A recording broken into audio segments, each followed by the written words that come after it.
राधिका चली गई आश्रम, लेकिन दिव्यम भी गए थे कोई काम से और देख ली राधिका का, और राधिका बताई सारी सच्चाई। जी हाँ दोस्तों, सीरियल महाअति सुंदर में आने वाला कमेंट्री एक बेहद शानदार होने वाला है। जब राधिका खाना बनाते समय वो बुक पढ़ रही थी और सारे परिवार वालों के बारे में जान रही थी, तभी राधिका का माँ कॉल करती है और राधिका का माँ कॉल देखकर वो घबरा जाती है, बोलती है कि इनसे मैं क्या बात करूंगी, और कॉल काट देती है। राधिका का माँ एक दो बार और ट्राई करती है लेकिन वो कॉल काट देती है। तभी राधिका का माँ समझ जाती है कि हमारी बेटी कोई काम में व्यस्त होगी, इसीलिए वो बार बार परेशान नहीं करती है और मैसेज करके बोल देती है कि मैं तुम्हारे घर आने वाली हूँ। फिर दिव्या आते हैं और राधिका का हम शकल से कुछ बातें करने लगते हैं। तभी दिव्या पापा आते हैं, बोलते हैं कि दिव्या मैं एक और कंपनी खोलने वाला हूँ, तुम वहाँ जाकर वो मार्केट और वहाँ का जमीन प्लॉट देख कर आओ। दिव्या बोलता है जी पापा मैं अभी जाता हूँ। दिव्या राधिका से बोलता है कि मैं उतना दूर जा रहा हूँ और इतना अच्छा काम करने जा रहा हूँ, इसीलिए मुझे हक करो। और जाते हैं हक करने, तभी दिव्या बुझ जाते हैं कि मेरा राधिका नहीं हो सकती, वहाँ से चले जाते हैं और कार में सारे बात सोचने लगते हैं, सारे पुराने बात याद आने लगते हैं कि हमारी राधिका ऐसी थी वैसी थी, लेकिन वह पूरी तरह से बदल गई है। अचानक इतना बदलाव कैसे आ सकता है, मुझे थोड़ा जांच करना होगा और इस पर कड़ी नजर रखना होगा। उधर राधिका भटक रही थी कि मैं कहाँ जाऊँ, किस आश्रम पर जाऊँ। मैं तो कोई आश्रम भी नहीं गई हूँ आज तक और मंदिर भी नहीं गई हूँ, तब किस आश्रम जाकर रहूँ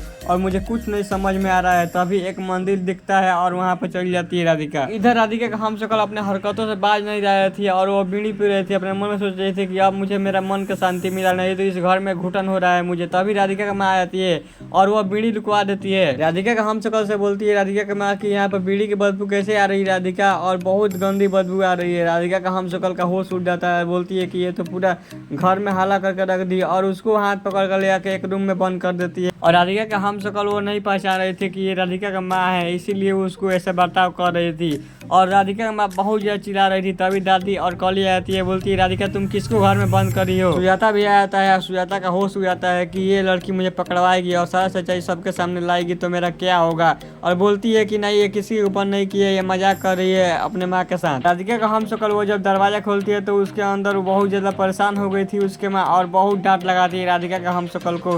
तभी सुजाता समझाती है कि नहीं आपके साथ ये प्रैंक कर रही थी और मजाक कर रही थी। कॉली भी बहुत ज्यादा हंसने लगती है। राधिका गुस्सा आती है, बोलती है कि राधिका ऐसा मजाक मुझे थोड़ा सा ही पसंद नहीं है, ऐसा मजाक तुम हरगिज भी मत करना आज के बाद। उधर दिव्यम चले गए थे लेकिन उनको यह पता नहीं था कि वो प्लॉट किधर है जिस पर मेरा नया कंपनी खुलेगा। तभी उनके सामने एक आदमी आता है जिसका दिमागी हालत बहुत ज्यादा खराब होता है और उसको भूलने का बीमारी है। सामने से कुछ पूछते हैं तो उसका दिमागी हालत इतना खराब था कि वो कुछ भी नहीं बता पा रहा था, इसीलिए दिव्यम थोड़ा परेशान हो जाते हैं और देखते हैं कि एक मंदिर में कोई औरत बैठी है, इसीलिए वो सब पूछने जाते हैं और जाते हैं। जैसे आगे बढ़ते हैं तो उसको ऐसा एहसास होता है कि हमारी राधिका यहीं कहीं है और राधिका को भी थोड़ा थोड़ा एहसास होने लगता है कि हमारे दिव्यम जी इधर किधर घूम रहे हैं। दिव्यम मंदिर के पास पहुंचने ही वाले थे तब तक उनका एक बच्चा बैठा जाता है और उस बच्चे से सारी डिटेल पूछ लेता है और बच्चा सारी डिटेल बता देता है। तभी उनको एक ट्रॉफी देता है। दिव्यम बोलता है कि मेरा पत्नी का फेवरेट है, तुमको अच्छा लगेगा, और वो बच्चा वो ट्रॉफी ले लेता है और जाकर राधिका का दे देता है, बोलता है कि तुमको भूख लगा है तो ये खा लो। पूछते कि ट्रॉफी कैसा दी तुमको, तो अभी वो बच्चा बताते हैं दिव्यम को और दिव्यम को राधिका देख लेती है। तो दोस्तों आप लोग क्या लगता है कि राधिका